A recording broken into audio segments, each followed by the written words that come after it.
Angie, if you could record as well, that would be helpful just in case. So going live. Wonderful. All right. Well, I'm so glad. I'm thrilled to be helping to manage this discussion from Ireland, halfway to Ankara.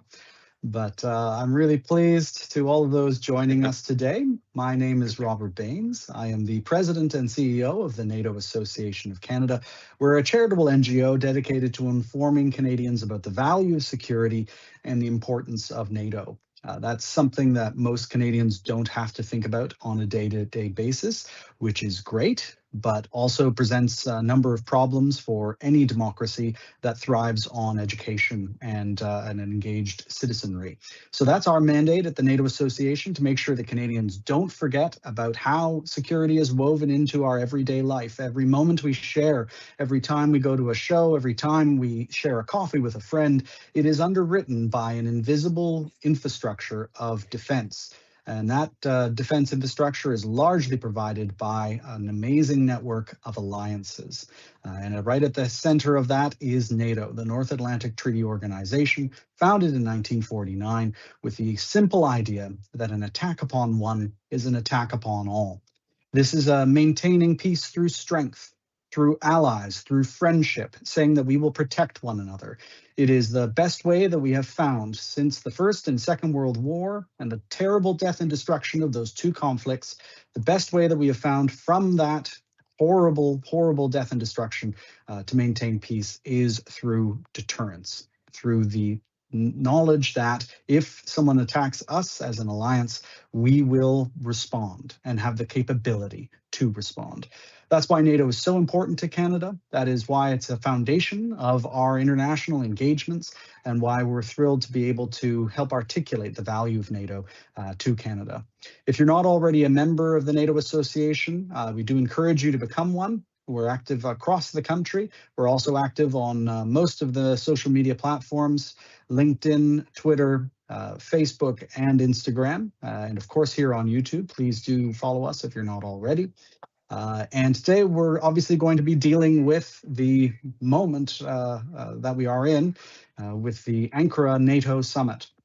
NATO summits generally happen once a year. It is a chance for the heads of state and government of NATO to meet, to discuss their issues, and to come out with a communique at the end of it, a declaration of the NATO summit, helping to explain what the consensus is of NATO members. It's usually a large laundry list of different issues that the alliance is facing, and how it is going to surmount them or face them.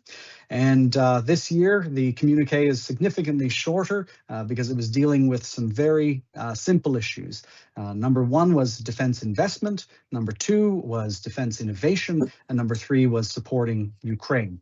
Although there is an extra appendage of supporting the denuclearization of Iran and a opening of the Straits of Hormuz, which we'll talk about a little later.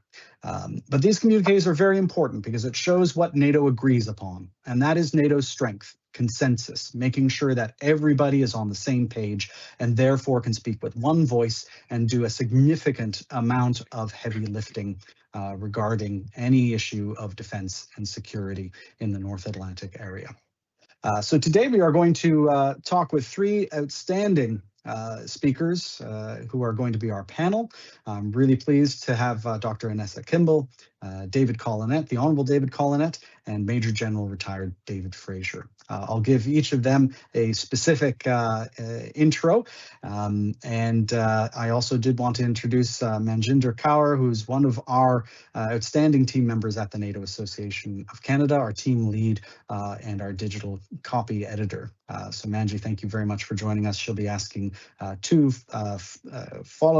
pending questions, I guess, before we ask those of you who are on YouTube to submit yours. So if you do have any questions about the summit, please start inputting them into the YouTube text box, and we'll get to them if we don't already answer them in our general conversation. So let me just do a brief intro of each of our speakers. We're thrilled to have Anessa Kimball.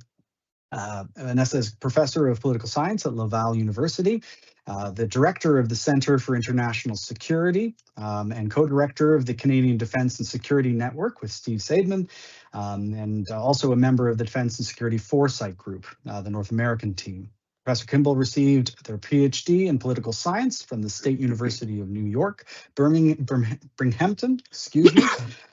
Their research interests include the interdependence of domestic and foreign policy, defense and security, U.S. foreign policy and elections, international cooperation, and the economics of defense and military procurement.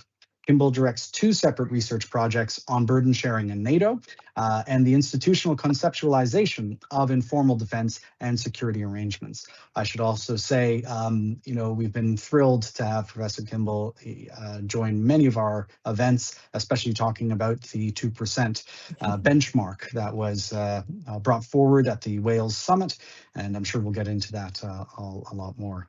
Greetings, Professor Kimball. Thank you so much for joining us. Next up, we have Major General retired David Fraser. David has had a storied career in the Canadian Armed Forces, 31 years altogether, although it continues. David was just appointed Colonel of the Regiment for the Princess Patricia's Canadian Light Infantry. What was it, last week, I believe, David? He has been in command from lieutenant up into major general in many different theaters across the world, most notably in Afghanistan, of course, where he was one of, I think, the only officers to have U.S. soldiers under his direct command.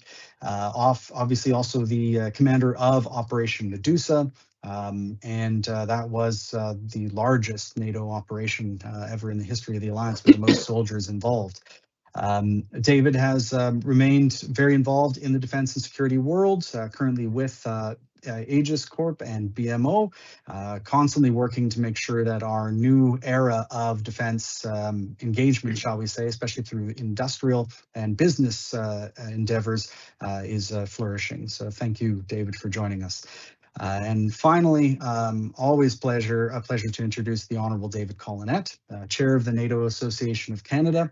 David has had many ministerial portfolios in the Canadian government. I should just name, I guess, a few of them: Minister of State Multiculturalism, Minister of National Defence, of course, Minister of Veterans Affairs, and Minister of Transport. David has been such a great member of civil society involved in many different organizations, but his role here at the NATO Association has been absolutely invaluable to us, and his insight is always most appreciated. So with that, let's get started. I will ask a very open-ended question, first of all. All 3 of our discussant partners have seen the communique, the NATO declaration, excuse me. And I'm just interested in hearing from all 3 of you about what your first reactions were about the general lay of the land of that declaration, what you've seen as far as the interaction between our NATO heads of state and government have been, and most importantly, the elephant in the room, the difficult balancing act that NATO and all of our NATO allies individually have to play by making sure that President Donald Trump of the United States sees that NATO is doing enough, and yet still keeps the United States involved, supporting NATO with so many enablers that are really required for NATO operations.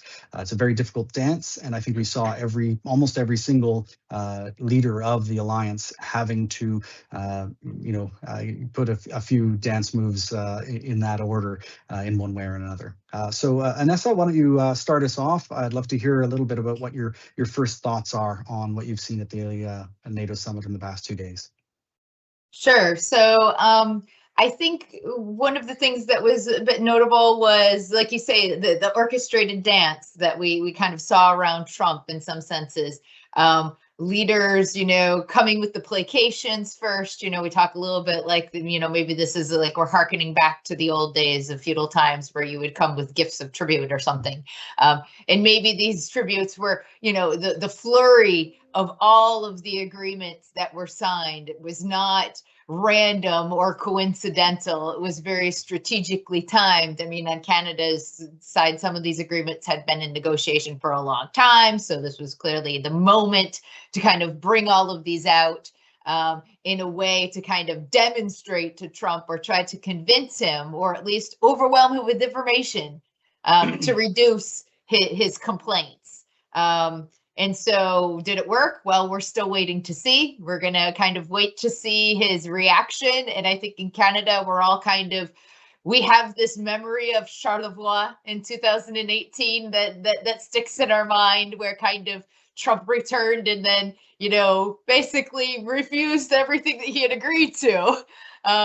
Refused to admit that had actually happened, in a very interesting, turn of events that we watched from Ottawa in Canada.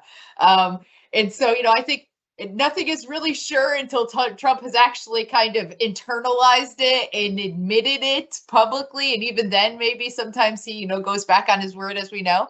And so I think this summit really, the communique itself really demonstrated how little there is consensus around. As somebody that studied final communiques in the Biden years and in the Obama years, you were studying 100 points and dissecting them. So having a mere, handful of points really is also another symbol and a sign of where the alliance is in terms of its unity and consensus on some of the quite large issues that it faces. Definitely the case. I believe in Charlevoix, he was on the plane when he went back on the communique from the G7. So yes, we could definitely see that at any moment. David Fraser, what were your first thoughts?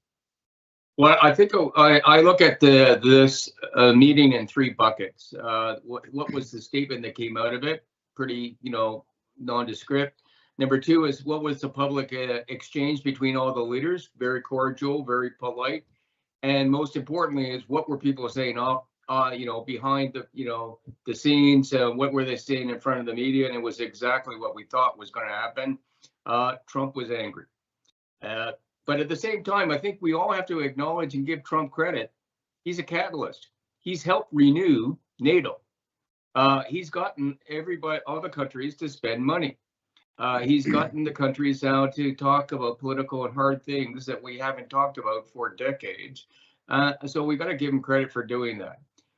Because as the United States becomes more isolationist, which is their history, for I would say the last 80 years has been rather unique, because the United States has done what it historically has not done, and that is being outward leaning and working with the world. They've actually going back to the way they used to do business. And now this is an opportunity for NATO to do what it has always done.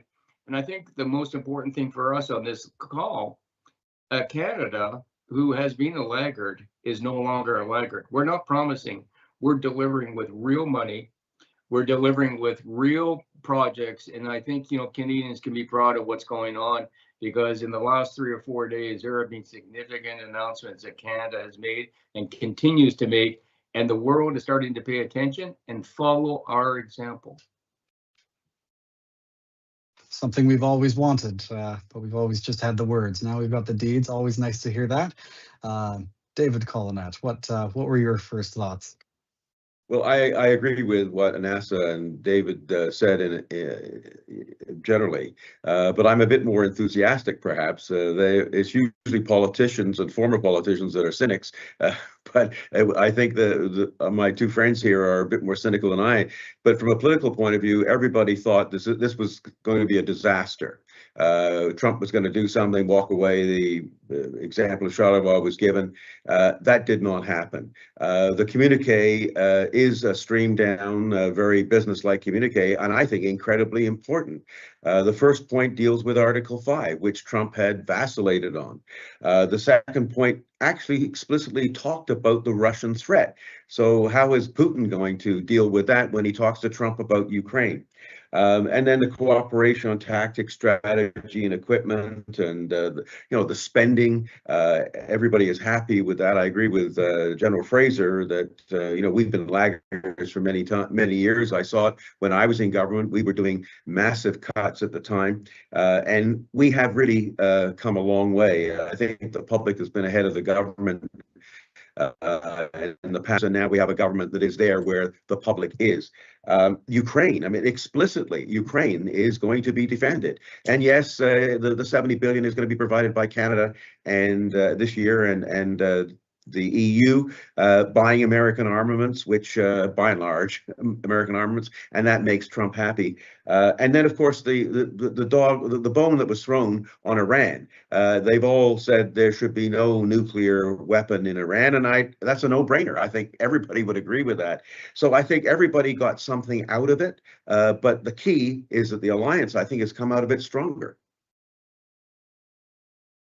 Yeah, unequivocally. Very good. I enjoy the enthusiasm. This is something that it's always nice to hear, but the doomsaying as far as the political relationships are concerned has constantly been mentioned, but I do think that Secretary General Rutte in particular has done a lot to try to bring everyone together and make sure that they are all singing from the same song sheet, essentially. He has mentioned that Trump has helped to bring $1 trillion, $1.2 trillion to the alliance over his 2 terms. So to both of your points, that is a huge number, and it's definitely the case that would not have happened without his what sword of Damocles kind of dangling over everyone. But I do want to get a sense for those who are with us here watching. Since the Wales Summit in 2014, Canada has not met the 2% Wales summit, understanding that every NATO member would spend 2% of their GDP on defense. We've always been a laggard. No prime minister has ever walked into a NATO summit since that time with their head held high, essentially, or at least with that spending target met. How has that changed now that we have that 2% spending on defense of our GDP? How has that changed the situation?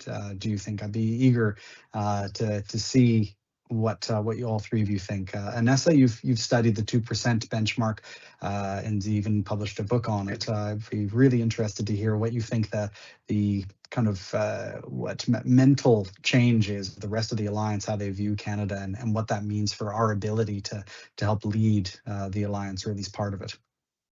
Well, I mean, some of our allies are saying it's about time, right? So some of our allies, particularly in the Eastern flank, they just had a little bit, because I was there in 2023 and I interviewed in 6 different countries, a whole bunch of folks, and they were just kind of confused as to how Canada had not managed to make it, because we're not a poor country, right? So to those nations, it was always a bit of a puzzle.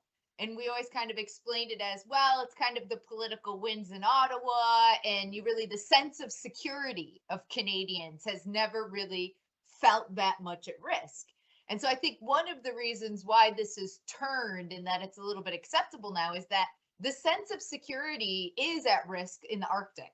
And I think Canadians feel this a lot. And now that NATO has kind of taken up the Arctic as a space where it wants to be present and it wants to act, it's a little bit easier to convince Canadians in some senses, particularly because now we have far more Nordic and Arctic partners in the alliance, right? And so these are kind of spaces where it's socially acceptable for Canada to kind of assert its security interest without kind of straying too far from what public perceptions would be. Now, where we still have a little bit of an issue, for example, is our 1 foot in, 1 foot out approach to ballistic missile defense, right?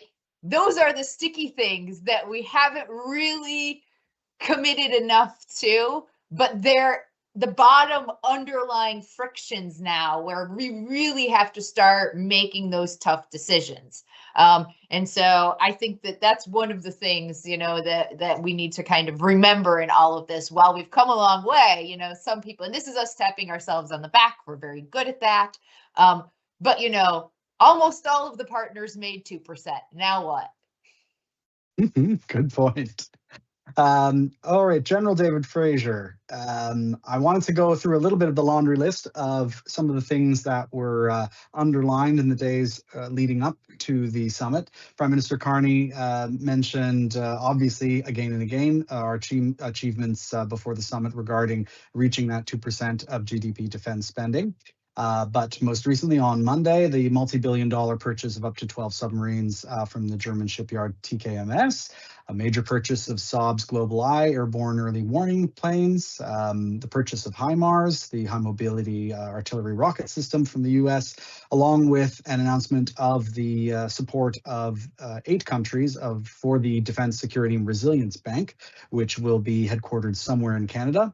And for you, considering this laundry list, that is a lot, but what do you think is the most important next investment for Canada to confirm in order to ensure that we can follow through as a reliable NATO partner? Seeing as, I mean, Anessa's brought this up, we should have already been there and we've got a lot to catch up on. So I'm very curious to think of what you see as our next major step. And anybody else who wants to jump in after David, you're more than welcome. Okay, so I'm going to put the pedal to the metal to go through that list. First of all, it's not 2%. We have to think about how we're going to get to 5%, and more importantly, is can we sustain 5%? I don't think we can as a nation, but that is going to be a discussion. How much is enough that meets our national interests?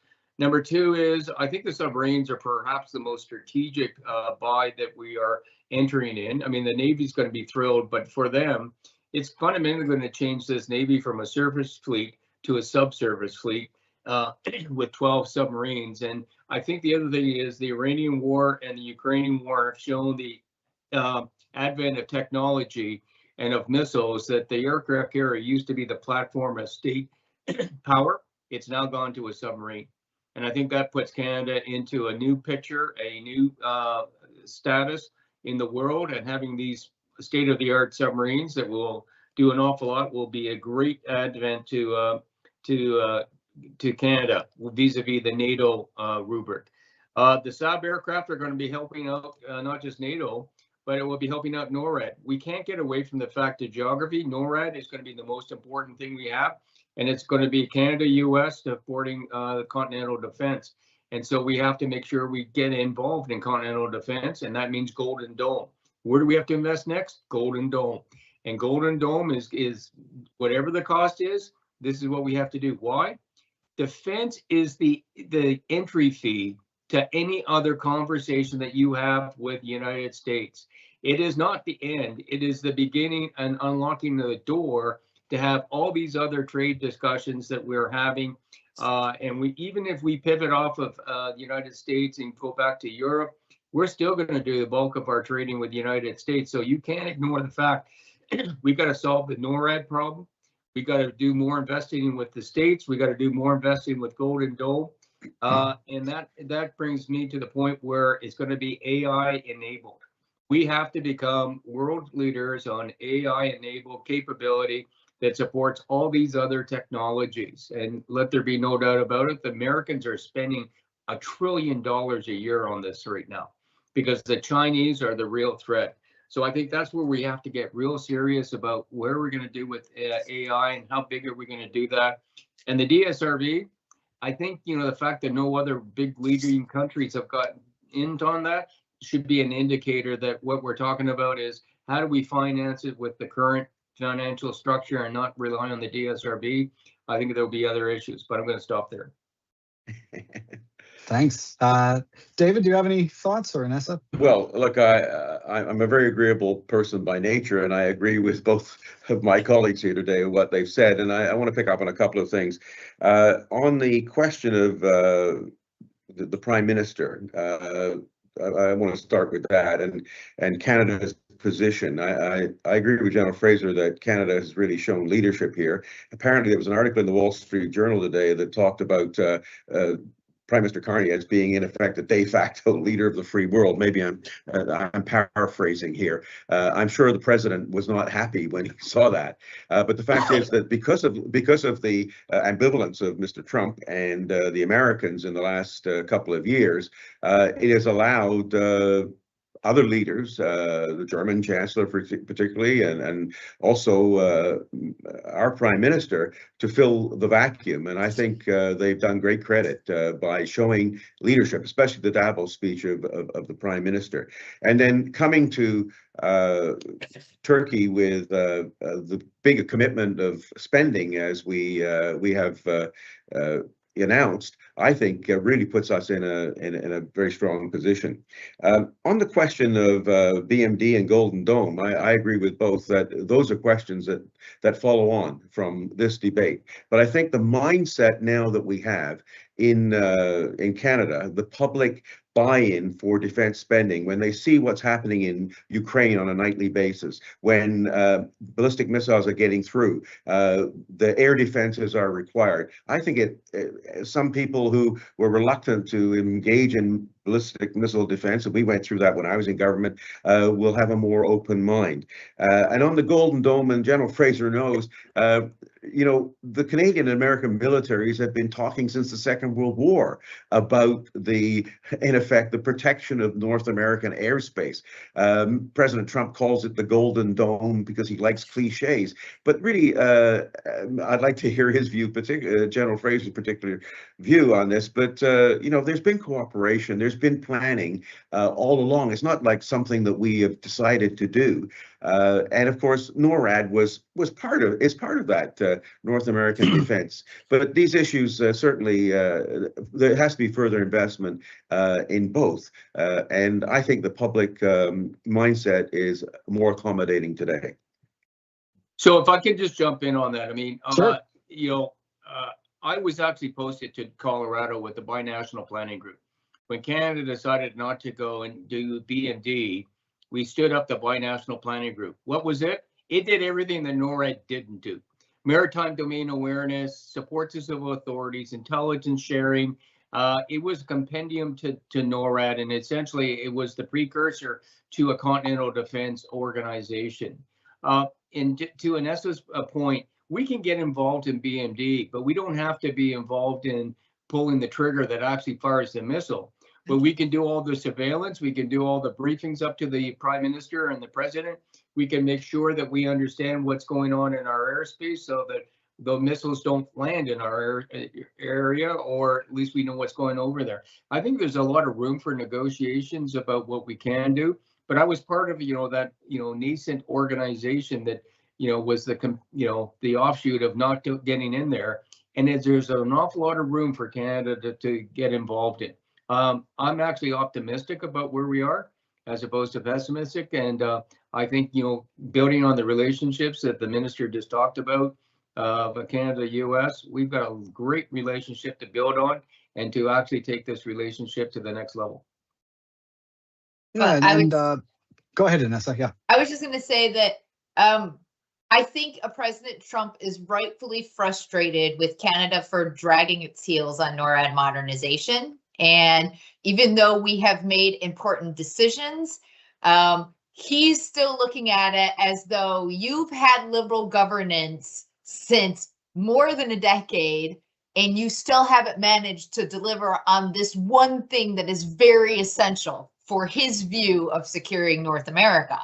And right now, for example, even though we've now selected locations to put in this Australian radar, there are now obstacles and pushback and all of that. And the strategy appears to be a little bit of the steamrolling strategy, which is very antithetical to how the Liberals have kind of marketed themselves as doing this, right? That they would be doing this kind of in collaboration with the public, and it's not going to be like we're forcing it down. And this is also related essentially to Indigenous relations, because, you know, there is an important overlap in terms of the possible locations and treaty lands. And so there are some files here that Canada has tied its hands with that have made it a little more difficult, but President Trump simply doesn't care. What he's seeing is that you've not upheld your end of the bargain. And so I think that there needs to be kind of a renewed interest in delivering on those in the next few years, because those are the things Trump keeps coming back to. He goes back to the border and he goes back to NORAD when those are the irritations that cause the friction, and all of the trade things kind of draw to that. Yes, he's irritated with NATO and what he sees negligence, but, you know, you can spread that around to the rest of the alliance. And so we're a little less in the crosshairs. And so I see this is one of the things that we need to do a better job in kind of strategically communicating. But for example, buying AWACS, doing some of these other purchases that we announced are important steps, but we need to make that circle or that link very clear for President Trump in Washington. Well, and Anessa, you mentioned that in your opening comments as well about the Arctic, and this is where Canada has 3 good reasons to invest in the Arctic, including that over-the-horizon, sightline for new capabilities in the Arctic. We have the United States egging us on to do it. We have NATO as well now taking a greater interest in the Arctic and trying to make sure that it is taking things seriously so that Donald Trump doesn't feel that he has to make threatening noises towards Greenland, etc. And then at the same time, Canada needs to do it for our own sovereignty to show that we have control of our airspace, our interior waterways, the Canadian Arctic North Passage, and all of these aspects, I think, are key to Canada's identification. One of the things that Canada can be a leader in for our contribution to NATO. So I just wanted to see if you wanted to comment on that Arctic element, which we haven't really touched on too much. I mean, it's come up in many announcements in the past couple of days, not only from Canada, but across NATO. So in 2014, I did along with a number of other people, the Jenkins study on defense procurement, where we looked at the Canadian economy. We did this for the Minister of Public Works at the time. We looked at the Canadian economy. We came up with 6 key industrial capabilities that represented the Canadian economy. Number 1 was the North, command and support of the North. Because we saw back then that this was a strategic area. This was an area of investment opportunities. This was good for Canada, good for the United States. We saw where China was coming. Russia was already there. And when we briefed the Americans back in 2014, they were thrilled that we were doing this, skeptical, and rightly so, because it would allow them to pivot off to where they needed the real threat for them, which was the Pacific, which was China. Yet again, going back to what Anessa said, yet again, we say a lot of things, but we are really slow in execution. We've got a prime minister now that is really fast in execution, and he actually talks with his checkbook. And now it's up to the rest of the government to actually create the ATM where he can deposit that check and translate that into an effect. And so we have to get out and start to execute on all these things that the Prime Minister has actually set us up for success. And this is going to be something culturally very hard for Canadian, the bureaucracy, including the military, because for decades they've been starving. And for the first time, they've actually seen porterhouse steak. They've never eaten porterhouse steak. They got to cook it and they got to eat it, and they've never seen it before. And it's going to be something hard for all of us, but we can't let the Prime Minister's efforts go to waste here. We have an opportunity which will assuage some of the concerns that Trump and most Americans have with this nation. Anessa, any thoughts from your end? Or David, yeah, go ahead. Oh, you're still on mute there, David. Oh, I'm afraid you're still muted. I apologize. I want to just say for the record, I've never eaten a porterhouse steak in my life, so I'm not sure about the analogy there. Can you hear me?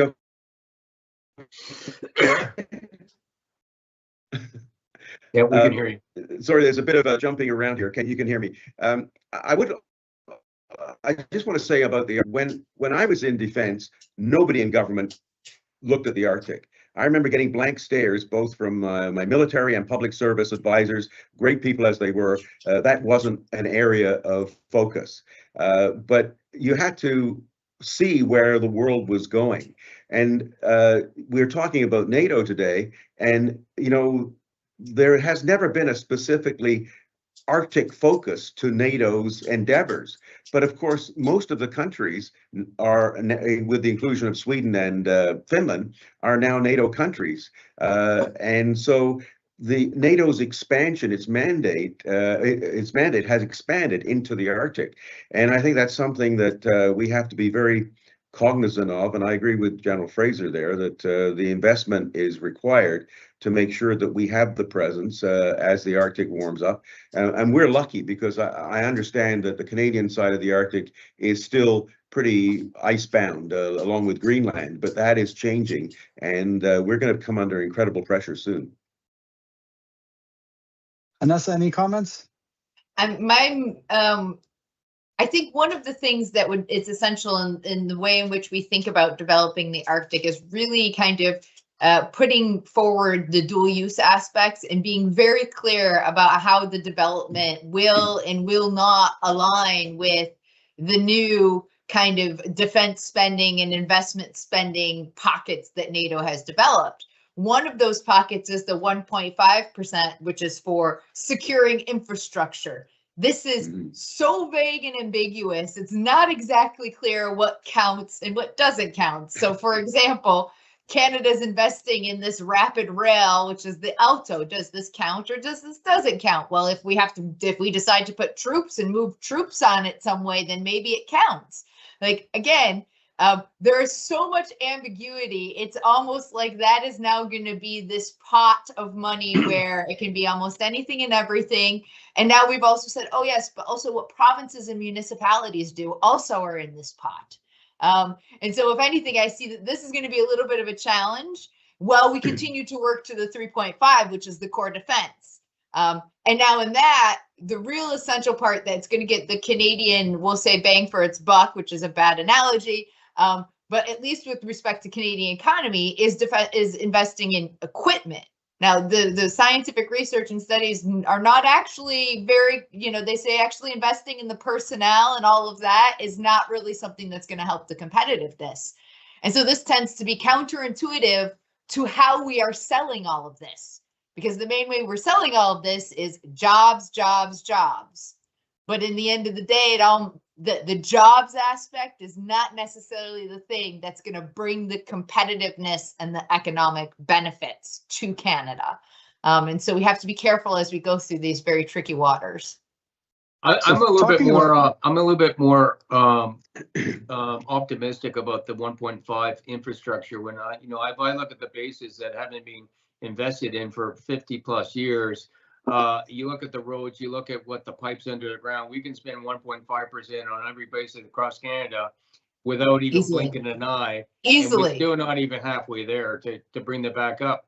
If you look at the, whatever airplane we buy, the F-35 or the Saab airplane, you're going to have to build new hangars. We've already bought new big Airbuses. We've got to build hangars for them. You got to build runways. Anything that's associated with the Air Force or the Navy is expensive. And you can, again, 1.5 is going to disappear in a heartbeat. Then if you look at the north, and we're going to need some forward positioning capability of some sort. I'm not saying bases, but someplace where it's a big area moving around. We need something that can be very beneficial to the communities up there and providing jobs and whatnot. Power. If you look at micro nuclear power capability that is more, environmentally sound than, just diesel or fuel, 1.5 is going to grow pretty fast right now.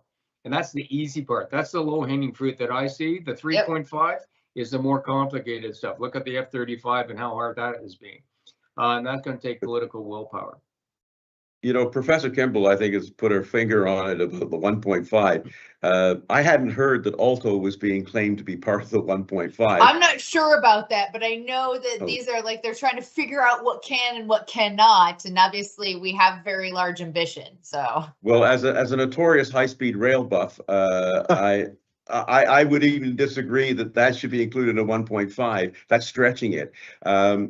The Port of Churchill, yes, especially if it's used for military capability, but it also has the benefit of shipping oil and LNG. But the new pipeline that was announced by the Prime Minister and Daniel Smith, I'm not sure that qualifies as the 1.5, but the Mackenzie Highway does, because it brings, the infrastructure to the north, brings military capability, as would the improvement of air facilities and port facilities in the Arctic. I think we can easily get to the 1.5. I agree with General Fraser on that. But we have to be a bit careful that we just don't throw everything in and expect to get credit for it. So I did want to just briefly touch on 3 other questions before Manji has 2 questions as well, and then we're going to open it up to anybody who is online watching live. If you do want to type in a question into the type box there, please do so. But I did want to talk about military assistance to Ukraine and the fact that Ukraine was mentioned on the communique. And it was one of the main 3 items of the summit agenda itself. Canada's committed $2 billion in military assistance to Ukraine in the past 12 months alone to help fight Russian aggression. So that fact alone, Canada's behind them. Canada has been one of the major supporters of Ukraine membership within NATO.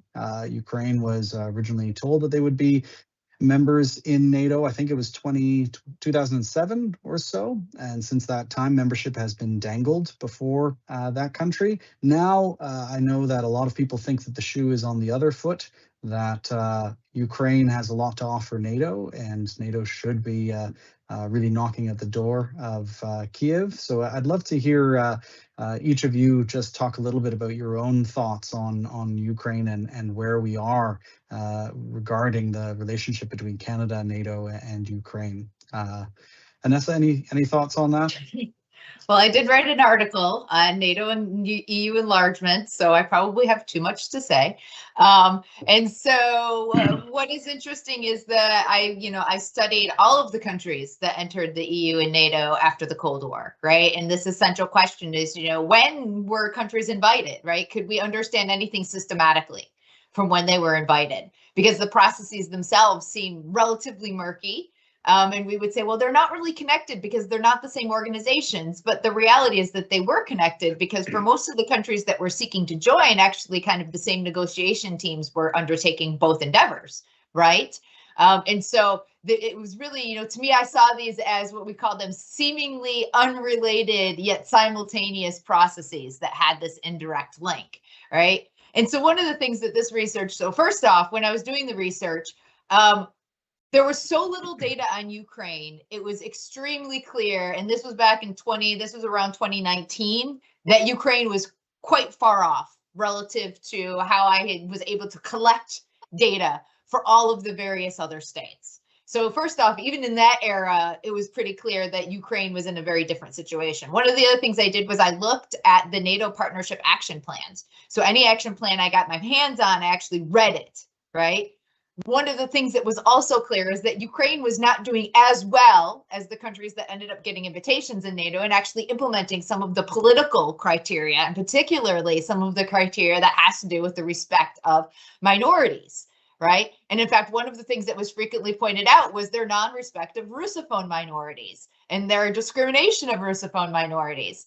And so again, what I was reading over a decade ago appears to be some of the very same issues that are, now really the frictions around this.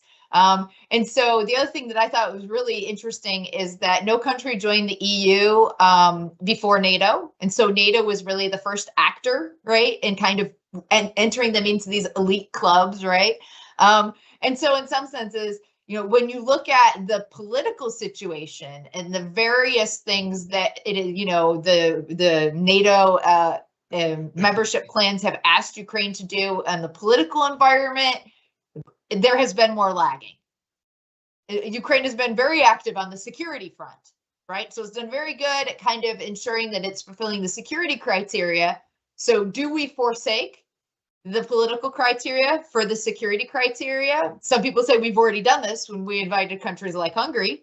And so we have seen how that has produced various challenges for the alliance in the last 20 years. And so I think we're a little bit at this existential question moment, right?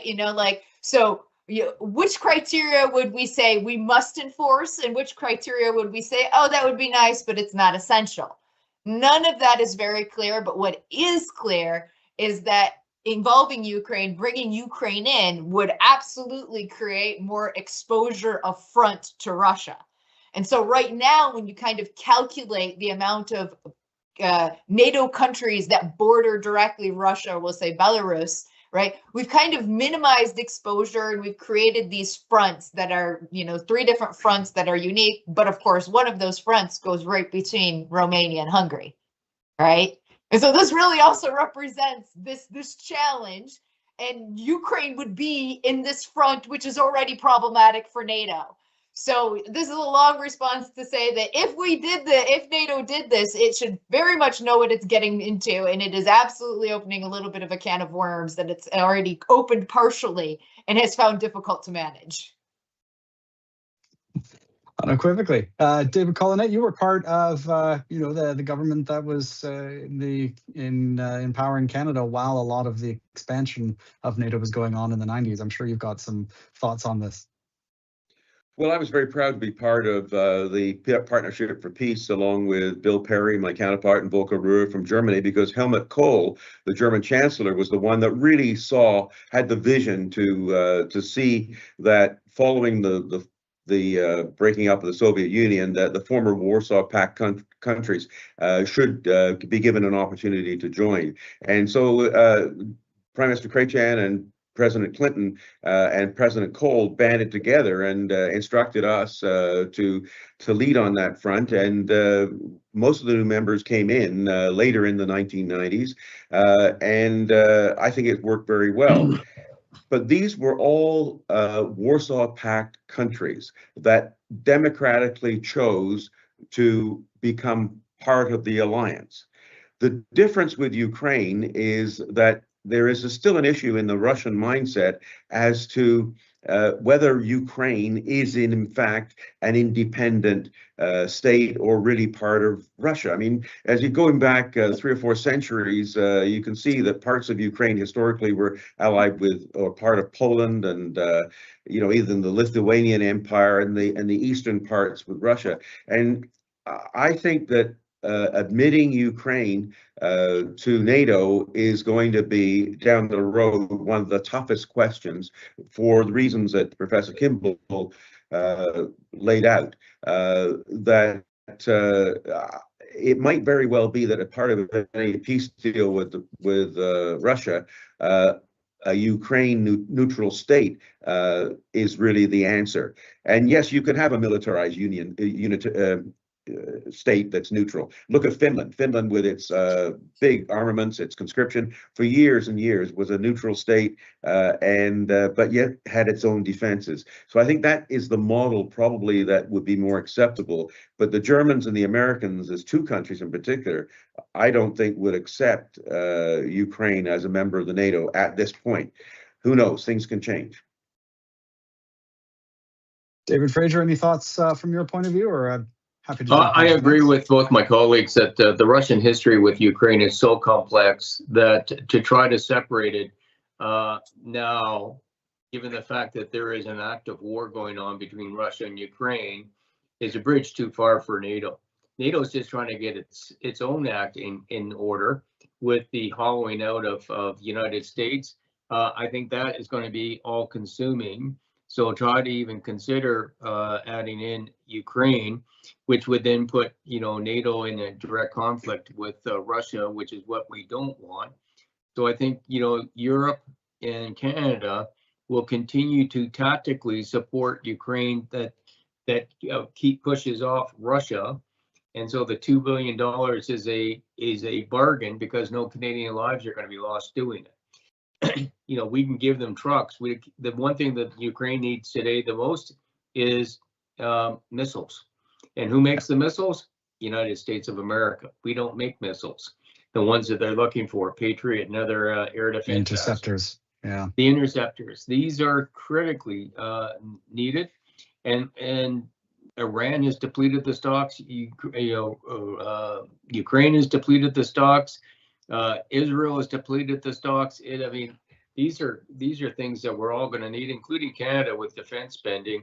And maybe it's something else we should look at, trying to build some of our own to make sure that we're not so dependent on other people. It just shows just a 9-time delivery may not work, because from my own personal experience, almost running out of ammunition when you're in contact, it's a really bad time when you have to make the phone call home that I had to make to say, we need ammunition, okay?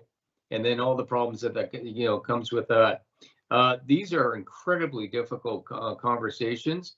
We are already faced with the biggest conversation, that's the United States' role with NATO. I think these other ones are going to have to get pushed off to the right for a long time. Understood. Well, MGen, would you like to take over? I think you've got a few questions. We only have 10 minutes, so be judicious, and also with those that we have on YouTube as well. Thank you so much, Robert, and thank you everyone for your thoughts on the summit. In the summit, there were many different announcements. They were ranging from the procurement initiatives or drone capabilities. And from the Canadians' perspective, who may not have followed all the announcements or the summit, was there one development that you think deserves more public attention, and why is that significant for Canadians or for Canada? Anybody can jump into that answer. Well, I think that, the announcement of the submarines is probably going to be the most inconsequential one that we've made for decades. It will fundamentally change the Navy, as I've said before. It unlocks the door to trade with Germany, perhaps one of the most important countries overseas. It does indicate where Canada strategically is now focused. It's to Europe, to Germany. And this is going to be absolutely key to a lot of other announcements. I think the submarines, that is going to be something we're going to talk about for a very long time. And just the economic impact on this country is huge, absolutely huge. It will dwarf everything else, including airplanes. It will dwarf it, because this stuff is going to be done here in this country. Thank you so much, Jennifer. I really appreciate that. And one more last question. And following that, how can Canada ensure that the increased defense spending that was main topic, one of the topics in the summit, not only strengthens the NATO but also creates long-term benefits for our own economy and the workforce in Canada? Well, I think normally this is... Oh, go ahead. Sorry, go ahead. No, Anessa, after you. I was gonna say, this is normally what we talk about, offsets, industrial regional benefits, this idea that you're kind of, you're sprinkling around, and this is usually kind of present as jobs, we'll say, but it's also pretty clear that the way in which the jobs expectation is calculated is quite murky. If you've actually followed the number of jobs that were kind of offered in each contract, it's not exactly clear. And even our Minister of Technology and Innovation will say different numbers at different times. And so I think we're all kind of waiting to see what this actually looks like, aside from the promises. And I think the other thing that Canada really needs to focus on is the technical innovation agreements, various bilateral or multilateral ones that would be associated with all of these individual procurements. Right now, we do not have a lot of agreements about the types of technological innovations that we would get off of these defense or dual use goods. We have these agreements with only a few countries. And as we've continued to talk about, let's diversify our partners and all of that, I would also point out that buying TKMS subs is absolutely not holding that promise credible, because we already purchase a lot off the Germans and we purchase off the Norwegians, yet we purchase nothing off the South Koreans. So again, the trade-offs of every decision are very clear. Thank you so much, Professor. Again, I agree with my colleagues here. The submarine purchase is very, very huge. And, I would have in the 94 white paper, we put forward the idea of buying the 4 used UK subs. The Prime Minister, Mr. Kretschmann, was very enthusiastic. There were people in the cabinet that weren't as enthusiastic. And the mindset in the public wasn't really convinced that this was a good use of money. Now, keep in mind that we were cutting back government expenditures all over the board to get our books balanced, because the IMF had declared us to be a bit of a financial basket case.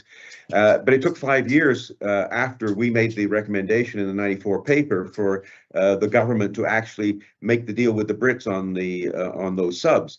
And that caused issues because of the divergent views within the Canadian public and within the government. But what we see now, at least my view, is that there's no significant public backlash against acquiring submarines. I think the mindset of the Canadian public realizes the threat that we have. We don't want this threat, but we have to counter the threat. And so, an outrageously expensive piece of equipment, which is what we're buying, I think is acceptable. And of course, we talked earlier off camera, the group of us, about the benefits to society that, in effect, a wartime economy brings, although it brings other downsides. But I see that the current environment on defense spending is aligning with public sentiment. Thank you so much, David. Thank you.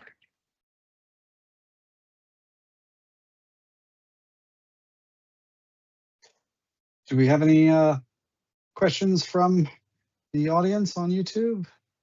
I do have one question, yes.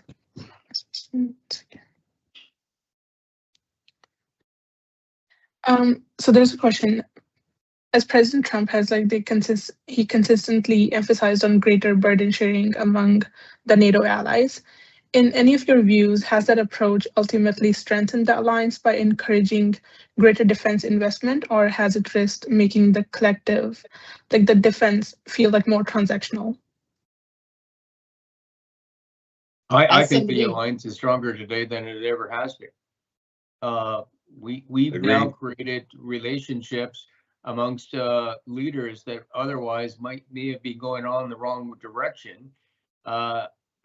And, the fact that we're spending, north of 2%, and the conversation we just had for the last hour is about the Canadian economy and about defense of North America as much as it is about NATO. NATO is better today than it ever has been. I think it's gone from being a military alliance to a political alliance to a questionable alliance. We're back now to being a military alliance and a stronger political alliance. I think this is actually, I think the future of NATO is actually bright, even with a rather difficult partner called the United States. I think it's going to get stronger. Thank you so much, General Fraser. Robert, do you have any follow-up questions? Yeah, I just mentioned that Kim Nozzle, who published a book a couple of years ago called Canada Alone, which foresaw a lot of the challenges of a more transactional international relationship and the breakdown of the international rules-based order, kept mentioning, all of our institutions are going to be more or less thrown to the wind. But NATO was the one bright spot, and he always kept mentioning that, and I think he's been definitely proved correct. The one caveat I would mention is that the NATO treaty, if you do read through it, 2 pages back to front, pretty easy to get through. The challenge with Article 5 is that it is so equivocal. It doesn't pin anything down. And the reason that it works is that flexibility is its true virtue, but also a great challenge when you don't have allies that trust one another and see eye to eye. So I mean, that is the one great challenge, is that the Article 5 expects and demands that NATO allies do trust one another. Otherwise, if an Article 5 moment does come and Canadians that NATO members are called upon to respond, if they're not sure that everybody will respond and nobody takes leadership, it could prove an absolute disastrous spiral for NATO. So I just would put that caveat in there, that trust has to be at the foundation of the alliance. It can have all the power in the world, but if there is not the trust that allows that, multifaceted power, tanks, ships, planes to be coordinated, then it won't be able to go anywhere or do anything. So that is one of the reasons why relationships are so important at NATO, and one of the reasons I'm so proud to have great relationships with all 3 of our speakers and my co-moderator, Manjinder. So thank you all for joining us. I would like to just highlight that our community, the NATO Association, does have that same idea at its base, that civil society is a relationship between citizens. and to understand an organization like NATO, which might seem kind of intimidating and kind of a gray mass somewhere institutionally above us, it's really just people. And it's really just the relationships between diplomats, between government ministers and members of parliament and military allies, working and meeting each other day to day, raising a glass and being willing to put one's life on the line for one's friends. And there is surely nothing better that we can do with our time than to make that institution stronger and make sure that our fellow Canadians understand its value, especially in a time which is more and more uncertain. The greatest certainty is the trust we can have in our friends and in each other. So Professor Anessa Kimball, the Honourable David Collenette, Major General Retired David Fraser, thank you so much for joining us. Manjinder Kaur, thank you for joining me to moderate. And all of you who are online, please do join us, either become a member of the NATO Association or just stay involved in any way you can. Make sure that you talk to your friends, your family, your co-workers about these issues, because they are not divorced from our everyday life. They are part of the foundation for it. So thank you all for joining us, and thanks so much to our discussion partners. Thank you. Bye-bye. Thank you so much. Thanks a lot.